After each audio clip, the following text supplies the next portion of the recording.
Hello, everyone. Today I'm going to be sharing my thoughts on the 17 songs that will be competing in semifinal 2 of the 2021 Eurovision Song Contest this May in Rotterdam, the Netherlands. I have already shared my thoughts on the songs competing in semifinal 1, which will be earlier that week in May when the competition is held. And so I will link that in the description if anyone wants to see my thoughts on those songs, as well as my ranking of all 39 songs that are participating this year, or that at the time, at least when I made the video, felt like it spoke to me.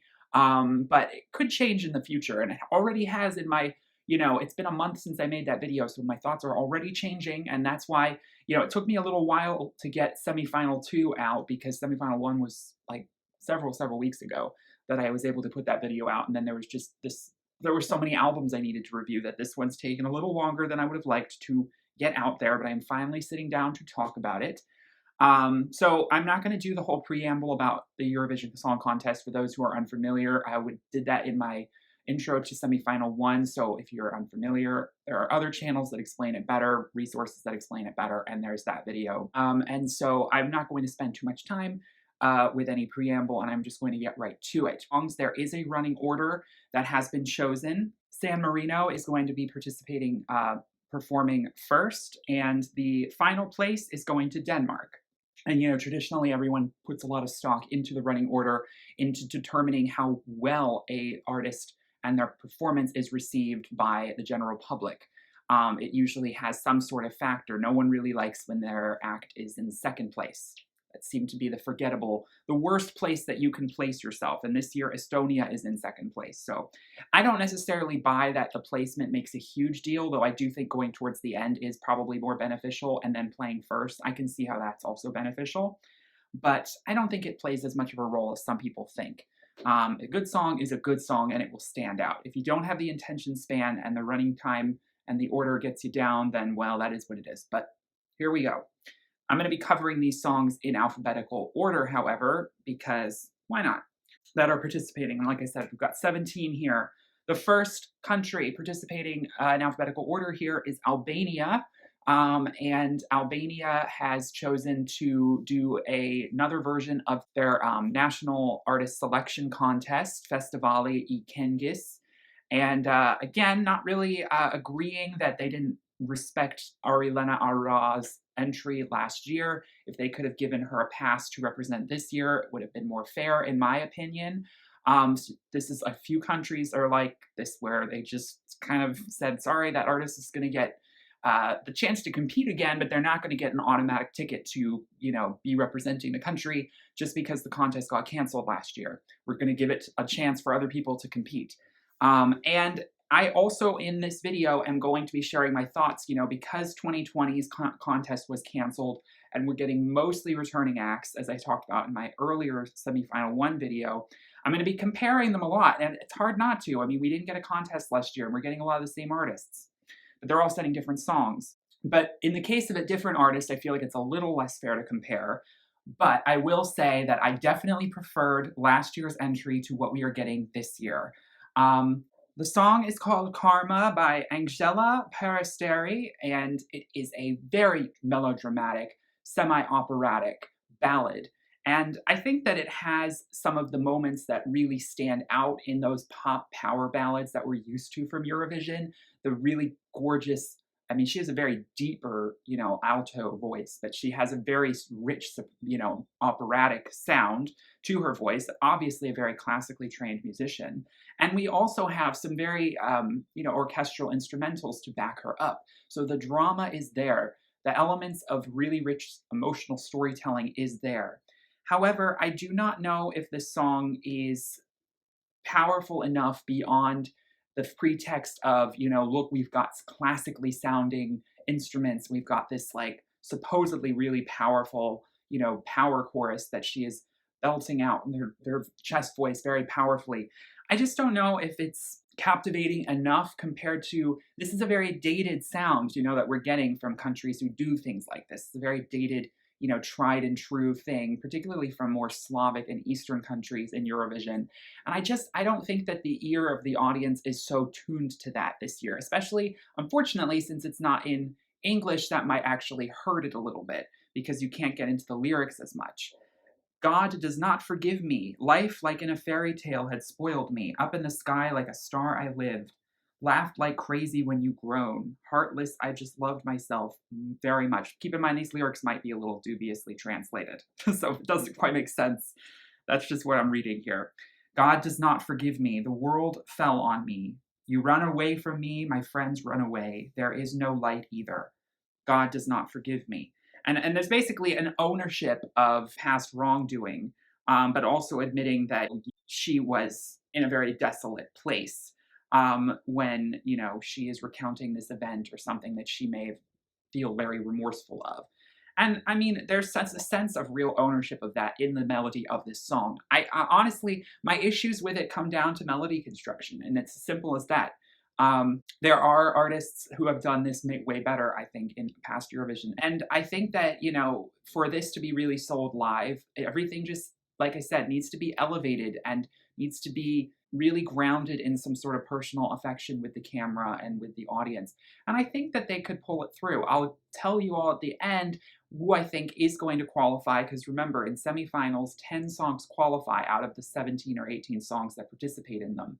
I'll say who I want to qualify and who I think will qualify. There will be some overlaps, but of course, it will not be exactly as I would like. But of course, a lot of it depends on what we see on the stage in May. So the next country, Austria. We have Vincent Bueno, who is a returning artist from last year. His song, Amen. This isn't the only song titled Amen in this contest. I've already talked about Slovenia's entry from semifinal 1. Yeah, people aren't so buying this track. I think I've seen a lot of people sort of collectively rate it pretty low and pretty confident that it won't qualify. And wouldn't be so sure, except for the fact that, you know, I actually don't hate this song as much as I think some people might expect me to. I was not a fan of Vincent's entry last year. And boy, what a difference in sound. I mean, he's bringing something completely different. In that last year was very, you know, Bruno Mars, very, you know, up-tempo, a little Kids Bop feeling to my taste. I just didn't really buy it. It's not my kind of thing. And then this is so, you know, melodramatic and so, you know, spiritually inclined, though his last song was kind of spiritually inclined in a way too, but just in a much more sing-songy way and overly positive way. And this song is, you know, tinged with more sadness that, you know, shows some grit to him. And it's a sweet sentiment that he's transposing onto us. I mean, it's the image of the phoenix rising off from the tower that he is climbing. It's a very Disney sounding song. It's a very Disney aesthetic. And I think that that could work, but I mean, I definitely don't think that this semi is as competitive as semifinal 1. If this were in semifinal 1, it would be a guaranteed shutout. I hate to say it, it just probably would. In semifinal 2, probably also, but you know, I have a soft spot for it. It's made me like Vincent a little bit more as a performer. Granted, of course, I don't really dive into these artists and their other songs that they put out other than Eurovision, with the exception of a few who really stand out to me, who I'm like, I need to see more of you. Vincent wasn't really giving me much, but, you know, very bland, just sort of like boy band fodder. And Amen is definitely following in that footsteps. It's nothing revolutionary. It's really nothing, I think, that memorable. But the melody, actually, if I had to compare it to Albania's, a little more memorable, which does give it points in the Eurovision sense of, you know, what makes an impact to you when you hear it on stage. The melody is just a little bit stronger for me, which some people will probably disagree with, because it's not the most dramatic melody by any means. So Bulgaria, speaking of really powerful ballads, this one's a little bit more understated, but when it swells, it takes you there. Victoria returns, giving us Growing Up is Getting Old, a meditation on loss of innocence, loss of childhood. Everything about the sentiment of this song is speaking to me 100%. Closing every door, wanna be alone, lonely is a way that I survive, sick of wanting more, sitting on the floor, wondering where all my feelings go. Nervous systems aching, growing up is getting old. Anxiety is draining, getting up is growing old. Don't get it, there's an ocean of emotion that I'm carrying inside. I am cautious, because I've never understood how so much can fit in little me. And if I ever take that second to leave my worries behind, maybe I could tread the waters of time, get out of my mind. And if the world is breaking and growing up is getting old, know that you're worth saving and getting up is all you've got. Between a rock and a hard place, you have to choose that inner fortitude to, draw from to overcome the depression that, is really bogging you down. I think that, Victoria is alluding to something that, I mean, again, like I said, is extremely close to my heart, which is feeling as though the best days are behind you. And that growing up, it's not as great as it is made out to be when you're, very young and you think it's going to be so much better when I'm older. I'll have all this freedom. And then you just realize that, all this freedom ain't all it cracked up to be. There's a lot of, stuff you have to deal with. Not least of all, there's a worry about, the amount of time you have left. You don't really think about that so much when you're, so young, because, I mean, this is going to get kind of dark, and this is a tangent I'd love to make a whole video about. But for most people who are very fortunate enough to avoid any sort of confrontation with mortality at a young age, a lot of people, even my age, may not even have fully felt confronted by it. But it wasn't until I was at the earliest, late teens, I'm talking like 19, 20, where I felt like I was taken out of time a little bit and suddenly very conscious and aware of how much I had left. It wasn't suddenly like this endless, boundless thing that I didn't have to think about because I was still so young. Almost everyone is older than you. You have so much more time than you have left. And don't get me wrong, I mean, I'm still young. Some people who are older might be like, well, I'll wait till you get older. And that's why I'm like, Victoria, I'm assuming she's probably in her 20s. And it's a tricky thing, confronting mortality as a young person and also all of that comes with it. It actually, I think, and I've heard, it can be way more actually taxing on your mental health than it actually might be when you're a lot older. Because, you do feel a lot of pressure when you're younger to, make all these decisions and figure out your path. It can be a very tumultuous time. She's alluding to, sometimes feeling like the world is falling down around them. And the visuals, the music video allude to that. I love that, teddy bear is this sort of symbol that she's grasping towards of innocence. And before all of that clouded her vision, it's something that, I'm trying to push myself out of because it's a definite funk that you can get stuck in when you're dwelling so much on the past and you're ruminating so much about the future in a negative way, because it doesn't all have to be negative. But yeah, growing up, it gets old real quick. And it literally is getting old because, that's what happens to us. Alluding to also how with age comes wisdom and maturity. And that is something that you have to see the value in. You have to learn to see and think about life in a different way as you're getting older.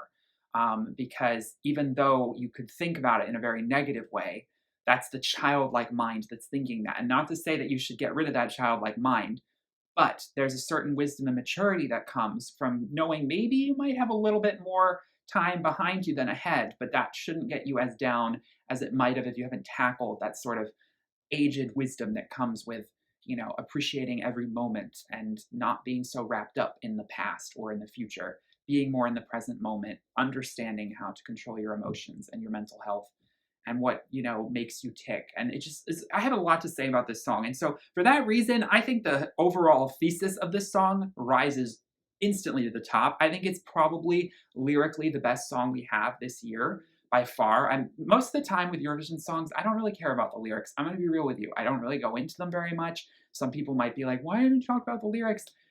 I just don't really oftentimes find that much to come to for it. But the lyrical sentiment of this one, I had to spend some time on. Now, melodically, I definitely appreciate it. Like, it's got a similar sound to the song she brought us last year, so it's a lot more, it's hard for me to say if it's better or worse. I had gotten so used to Tears Getting Sober. I feel like the melody of that one was just a little bit more recognizable. Growing Up is Getting Old feels a little bit less like melody was so carefully thought out and more like it's just the backbone to these wonderful lyrics she wrote. And there just needed to be some form of crescendo. It doesn't really matter how memorable it is to the ear. And for that reason, I do think that melodically this song isn't as strong as last year's, but sonically, altogether, if you put in with the lyrical content and the emotion and the visuals, and what I think she will give us on stage, which will be hopefully a very touching performance, top 10, no problem. This is definitely qualifying. Juries will eat this up, but also the public. But I think this track's not going to have any problem. Boy, I spent a lot of time talking about that one. Speaking of a track I don't have as much to say about, Czech Republic. I am going to get into a lot of trouble for this probably. I don't have anything against Benny Cristo, but I'm sorry he ended up getting my 39th spot in my initial ranking of all of these songs. Spoiler alert if you watch that video. Because yeah, initially this song was just the one that had the least appeal to me because I just did not feel like the melody was anything worth coming back to. I didn't really get any sort of sense of personality from him. It felt very much phoned in, kind of cheesy. Keep in mind, this is all my personal taste and opinion. You know, I'm not so much about that bro pop stuff. And, you know, just the, oh my gosh, you're so beautiful. Oh, blah, blah, blah. It's tried and done. And I don't know. You know, do I think maybe it doesn't deserve to be last place now? There may be a couple entries that may push it up a little bit. Because, you know, I've listened to it now, and in the context of the whole contest, it grows on you just the smallest amount. Because it's just fun, you know, it's nothing deep. He's not trying to go deep with us here. But I'm sorry, it's not really me. It's not music that I would normally listen to. And there's just not a whole lot of depth to it that I feel, you know, responsive to. And I don't find it fun to dance to. I don't really find the construction of it to have any of the flavors that I'm looking for. It's a bit unfortunate because I really liked K-Mama, which would have surprised a lot of people because I'm not such a hip hop fan. I really, really liked K-Mama. I thought it brought some real flavor and spice to the contest and that he was dabbling with, you know, Afro-Caribbean dance hall music. I really wish that he had brought a little bit more of that Caribbean feel to a very European sounding beat. It's very sort of like tried and true, you know, synth pop song. And it doesn't have any of that, you know, Caribbean flavor that made K-Mama memorable and stand out, and a bit more of like a mood.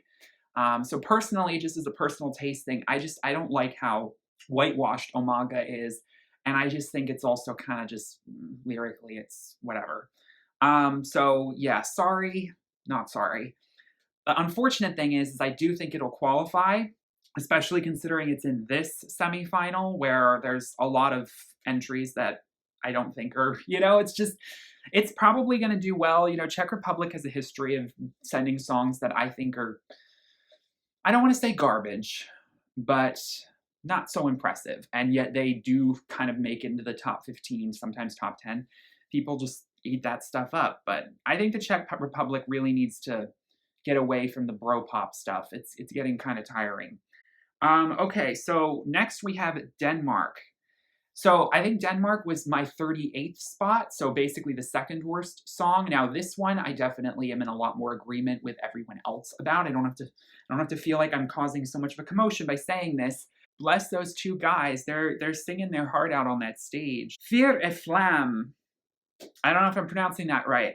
Ove Ospohen Nanden. I definitely didn't pronounce that right, which roughly translates to something along the lines of let's practice each other or something. I mean, again, I'm using a, you know, sort of a Google translating thing, so I'm not entirely sure if I'm getting that translation right. But let's practice each other doesn't sound quite right.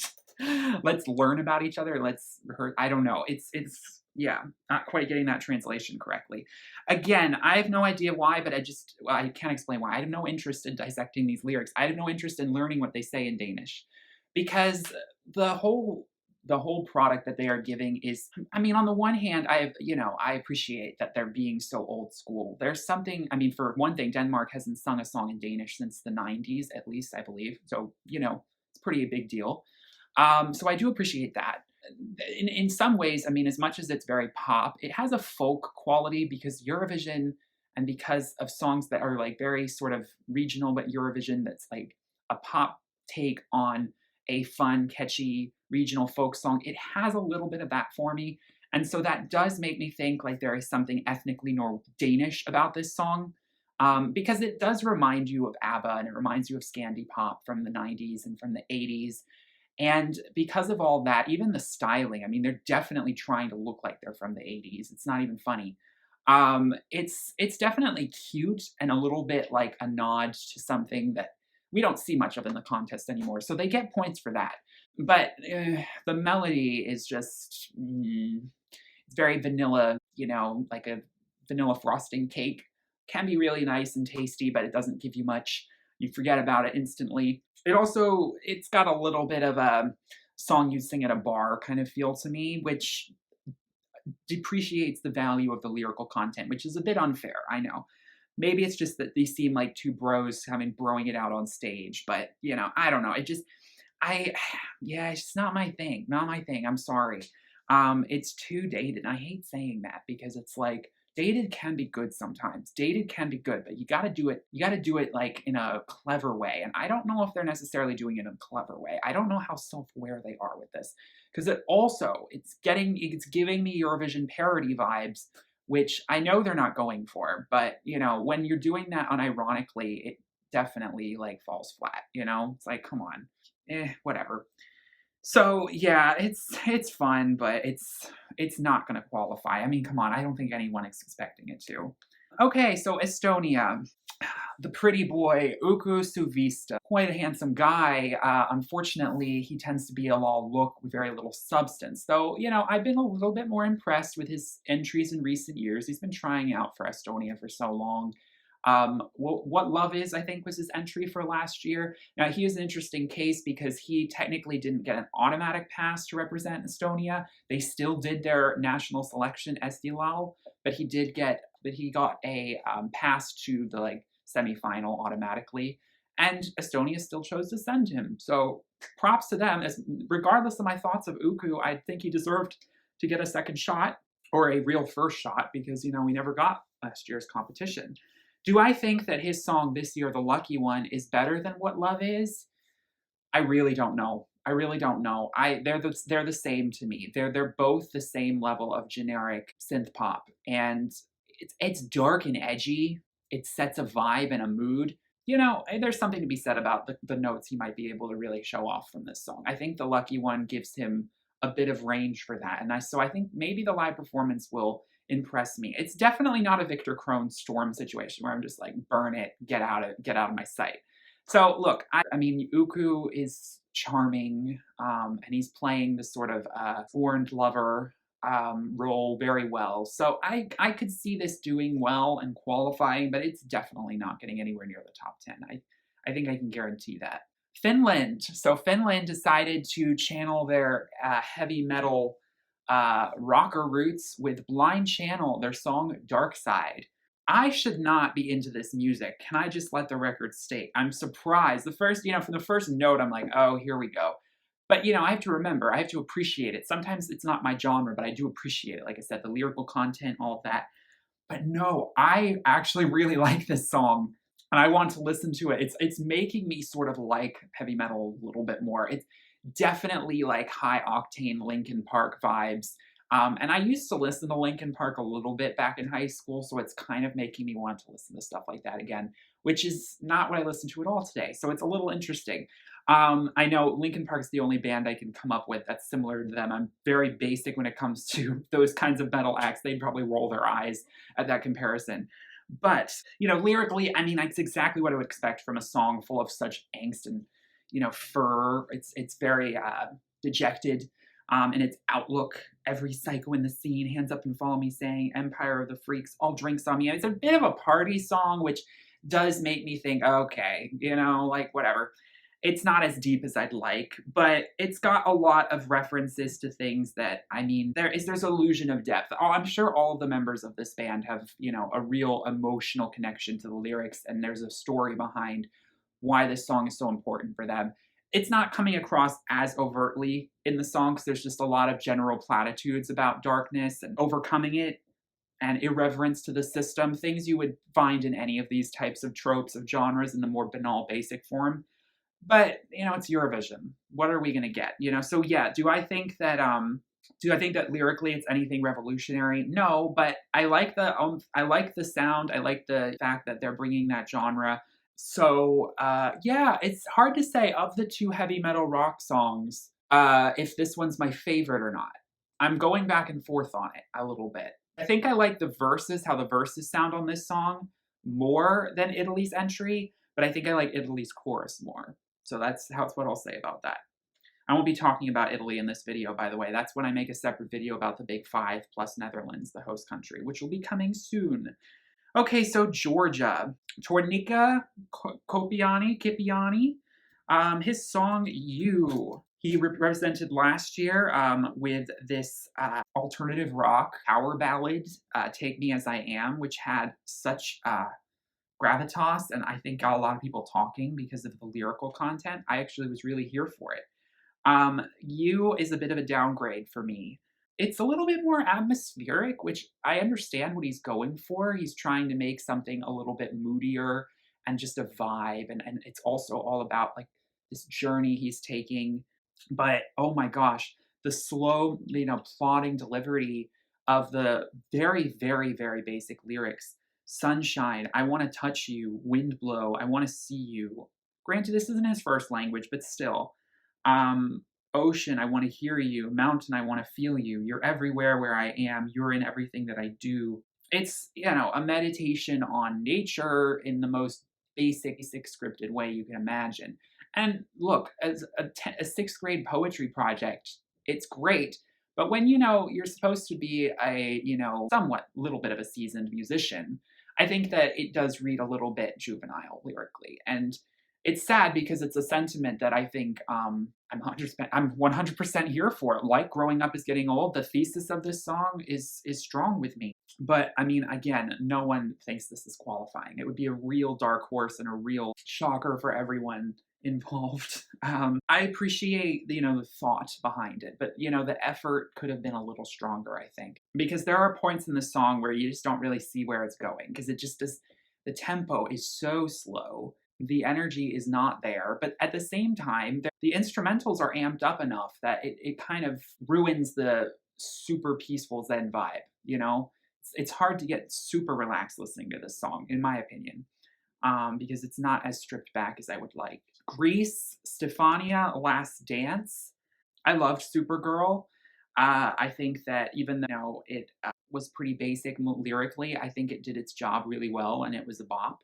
I think Last Dance is a little less memorable melodically. I don't know really what, in terms of choreography, this type of song is going to give her the space for. I am imagining it's going to be the dancers, obviously, around her trying to sort of do a little bit more expressive, choreography to a song that is not quite so heavy on a syncopated rhythm, but it still has, that propulsive disco sound underneath. Ultimately, it is a disco song. It's definitely grown on me a little bit, but not as much as I would have liked. I think that it's giving me room for, it's just making me wish that it was developed a little bit more. Or yeah, I don't know. It's one of those songs that you can tell was written by a ton of songwriters for Eurovision, because it's a little impersonal in that regard, which can pay off if the song is just so well made and well produced. But to be honest with you, I think that there's a lot of oversaturation in the production on this track, that it sort of drowns out her vocals a little bit. I'm finding her, vocals in the chorus a little too swallowed up in the explosive synth pop stuff that's going on in the background, which is a little overpowering for her, which is a shame. All right, Iceland. So the quirky Dati and his ensemble, I'm not going to try and pronounce the rest of his band name, are back. We all hoped they would be. I think a lot of people wanted Iceland to win last year, and I was one of those people. I would have been happy with it. I love to think about things. One of my favorites. A lot of people, I think, are in agreement that 10 Years is not as strong. 10 Years is the song they're coming with this year. It's basically a ode to the lead singer's wife. He's been with her 10 years this year, and so he is just reflecting on all the ways that she has made the last 10 years so much better and beautiful. And, the 80s Talking Heads aesthetic is still 100% the backbone of this band. I really do love how you hear all of the different instruments that they're using, that they have such a, unit amongst themselves. There's a lot of members, but none of them feel like they don't belong there. They all kind of like feel like they need to be this group that moves around as one unit, and you kind of look to all of them in different parts of the performance. It's just, sometimes bands, I think for me, are distracting as a performer, like looking at the performer. I think that this is a group where it's them, they become just like one organism on stage. And I really do appreciate their quirkiness, their, different kinds of sort of off the cuff dance moves that are very awkward and are very charming because of their personality. And it's so authentic to whatever it is that Dati is. And I do appreciate that. But it's a little sleepier and not quite as catchy as Think About Things. And I think that's going to hurt it just a smidge, just a smidge. This is, like I said, I've said this too feels like a little bit like a B-side track to what Think About Things was. So it'll definitely qualify given the semifinal with a bunch of snoozers we've gotten here. But it's unfortunately not such a surefire win for Iceland. It's not in the top 5 for the bookies right now, unlike last year. So one of the biggest downgrades from the top 5 of last year for sure, which is really unfortunate. Latvia, Samantha Tina, the braggadocious powerhouse. Her vocal is not what you would expect for a singer dancing in electropop rap form, but she makes it work. Goodness gracious. This song is just as crazy as I had hoped it would be, and yet oddly kind of visceral and emotional almost. I think that the sentiment of, female empowerment and a bit of a pagan rooting to that, if I think about like Latvia, someone said in the comments that Latvia has some of the highest populations of women to men in terms of ratios in the world. And so, in the video, she's showcasing all these different kinds of women. We've got great body positivity, body image diversity. And they're all just sort of it's reveling in the beauty of being a woman. And that's so apparent. And Still Breathing was very feminist from last year. So I think that this song is just as good as Still Breathing in its own unique way. I don't mind some people consider to be a little bit of an overly repetitive chorus. The da da da da da da da da da. I think it creates a great moment for a really intense choreography, really methodical choreography, and I think it really gives an enchanting feel to the entire song because it's got a lot of synthetic sounds coming together to feel somehow very witchy and pagan. And I think that that's when you're doing some real witchcraft in the studio because you don't have a single really non-synthetic instrument in the fray except for the human voice, and yet it somehow feels so raw and sort of like earthy. I think that's something really special. But yeah, it really taps into something primal there. And so I think it'll qualify. I think it will. Her voice could be a little divisive. I could see some people being like, it's too much. It's so shouty and it doesn't suit the style of music she's going for. But I love it. Once you get past that, I love it. I love how uncanny it is at parts too. It's mysterious. Moldova, Natalia Gordienko, Sugar. I do think this is an improvement over last year. It's not, I mean, it's trying to be Fuego, but I don't think it nearly has, I don't know if it sounds current enough to reach the heights that Fuego did because using the horns and it's more like 2012, 2013 sounding. And I don't know, I feel like a decade ago, this song would have been a lot more edgy than it is today. That's all I'm going to really say about it. I like how cheeky it is. I think that if she really serves with the visuals, she can make a really interesting sort of candy-coated. It's sort of like, think of the Fergalicious music video. She could serve that on the stage. And I hope she's inspired by that because it would make a really interesting performance to see, all of the candy outfits and, the sort of Willy Wonka stuff she's going for in the music video. I hope this is one of those songs that I just really, really hope the staging is just an absolute over-the-top spectacle because that's what this song is calling for. It's spectacle. It's all sugar and no substance. All right, Poland. People will be surprised. Rafal, I don't know how to pronounce that. People are hating on this, and I understand why. I know a lot of people do not like this performer. He is not very popular in Poland. Apparently people kind of think of him as just like a no talent, DJ Khaled, like doesn't really do much in the studio. He just doesn't really have any kind of musical talent is basically what I'm getting from people saying about him. His voice is nothing special and he doesn't dance and he's just not really in it. He's just in it for the money. But to be fair, I think that the choreography, I know it's a music video, so it's going to look really tight and polished with the editing, but I think the choreography in the music video is nothing revolutionary, but I don't think it's the worst choreography that we are seeing from a male performer this year. Wait till we get to my automatic qualifiers video. That will probably be one of the most controversial videos I've made, because I have some thoughts on an entry there. But yeah, it's definitely giving me Backstreet Boys B-side, cutting room floor Backstreet Boys material. Also something One Direction could have used, but then never did anything with. But again, it's something at Eurovision you always see. So am I shocked to see it? Not really. And I hate to say it, but if it qualified, I wouldn't hate it. I wouldn't mind seeing it. I mean, it's probably going to be interestingly choreographed. I don't know. It's got like a bit of a 007 vibe with the aesthetic, and they could run with that. But yeah, I don't know. I'm not going to feel any way personally for or against it, whether it qualifies. But I don't know if it's dead last the worst thing we've got this year, just because I think the melody is kind of catchy. Guilty as charged. Portugal, the Black Mamba. You know, I really think that Portugal is going to get snubbed majorly this year. Love Is On My Side is a real a song. Like, I'm not saying that all these other songs are not songs, but there is so much heart and soul to this. It's so homegrown sounding. And that's probably why it's going to flounder a bit at Eurovision, because they're not really trying to, they're not even really doing a whole lot with the instrumentation on this one. A lot of people, like, who do the classical route, like, they make sure to go all in on the instruments. From the performances we've seen, I feel like it's not going to do a whole lot with. Portugal's always had a little bit of trouble with staging, so I don't know. I mean, Telemoves was an exception, but I don't know. Yeah, I don't see people finding this endearing enough. I don't see people finding it memorable enough. But I really love the vocal. I think it's just so rich and creamy, and it's unfiltered, and it just sounds like a one-take kind of performance that.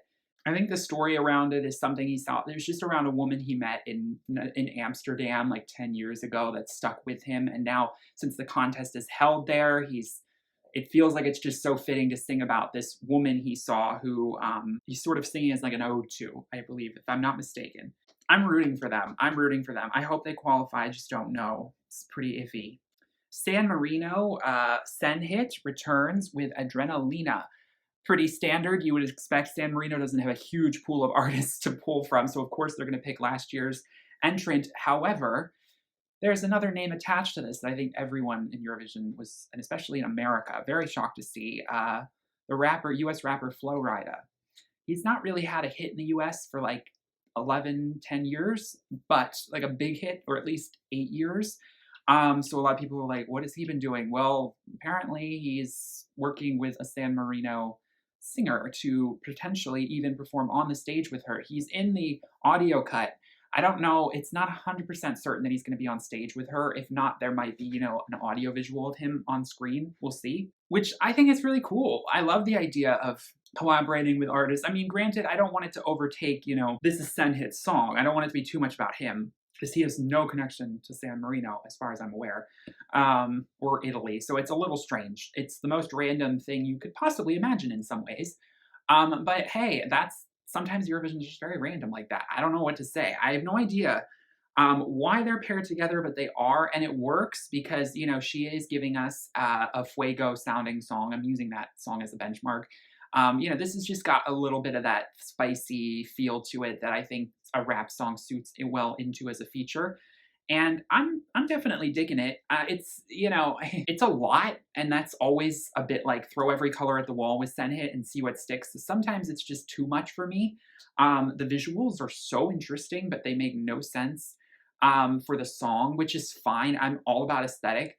And so for me, again, it takes me out of the story of the song, but like I said, it's just a pop song. It's just a dance song. I don't know what else to say. I think San Marino is safe to qualify. I think we would all agree, because they have something about them that, they're such a small country, but boy, they really do serve with these, they give the Eurovision fans what they want. Okay, so speaking of a country that's giving a lot of gays what they want, Serbia, really, really controversial opinion here incoming. Loco Loco is the song by the trio Hurricane. They're sort of like the Serbian Pussycat Dolls. They came last year, and the song they had last year I was not thrilled by, and the song they have this year I am not thrilled by. I think I had this in from the bottom. Yeah, I think a lot of people are going to ask me like why, and it's just they are if I'll say anything positive, their high octane, you know, balls to the wall choreography will probably really, really serve on stage. You know, there are other songs that have real bops, real dance moments, but I'm a little bit worried that the staging and the choreography isn't going to live up to it, and it's going to fall a little bit flat because of it. There's just not going to be enough energy. They bring too much energy. And I will say that I think that, you know, there's something to be said about traditional rhythms and time signatures that for some reason this band just does not care about at all, because they just have such a disregard for the structure of a traditional rhythmic pop song that it is somewhat endearing, but it's also very grating to my ears. It doesn't sound good. The instruments, it feels like they're just throwing a bunch of things into the pot and saying, "Hey, this is, you know, an 808 and this is a synth breakdown. Put this percussive instrument in there, put that in there, and just mix it all together, and then let's just have the girls sort of riff and not really care about riding it at all, because they don't sound like they're riding it at all. It just sounds like the song is just this pool and mess of sound. Yeah, I'm not, please do not think that I'm hating it because I think it's too sexy or something. It's not about that. I love a really polished but like really powerful choreography dance pop moment. I wish that it was cleaner. I wish that, and I don't mean that lyrically, I wish that it was tighter and just better produced and better mixed and better written.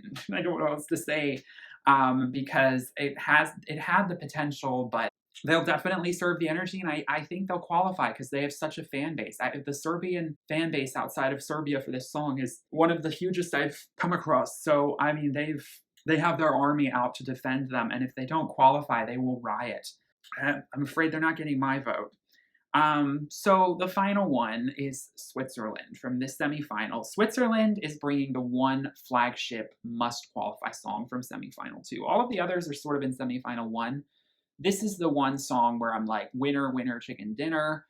Jan's Tears was performing, you know, his song last year. It's escaping me what it was called. Please pardon me. But such a beautiful, beautiful, simple song, but it was so achingly melancholic and heartfelt, well composed, well sung. And this year, it's a little bit less focusing on his voice, but it's still really strong. I think that I liked how understated the last year's entry was, and then this year we're doing a little bit more of the power pop stuff. We're getting the, you know, shuffling drums and stuff in so that it gives it that anthemic epic edge, which I get. It's a little tried and true though, so it's like a little bit overdone. It loses a little bit of the close to the heart, like deeply personal sentiment.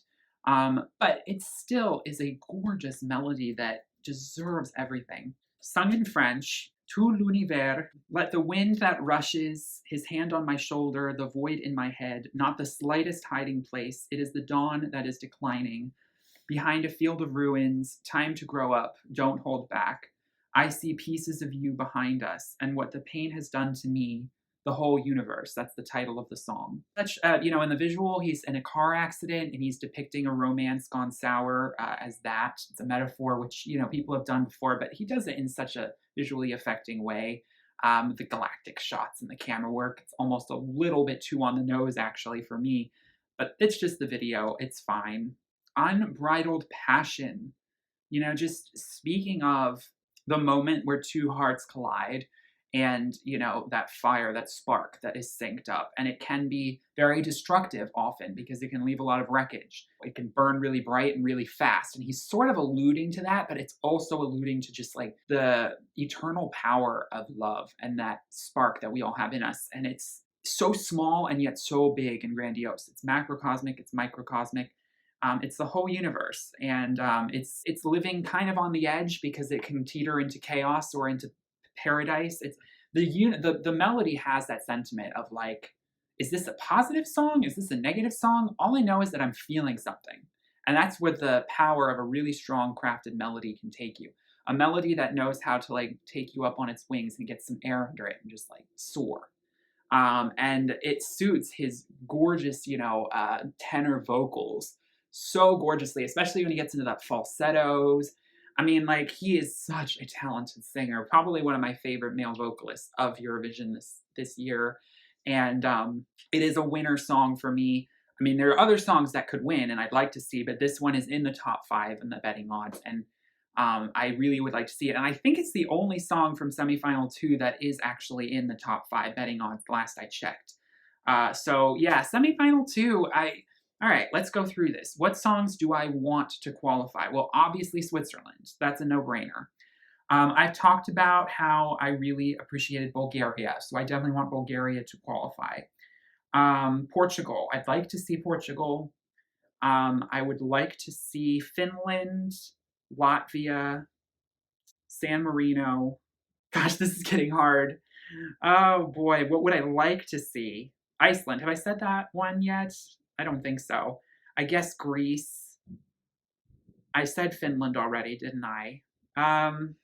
Albania, and I guess Austria.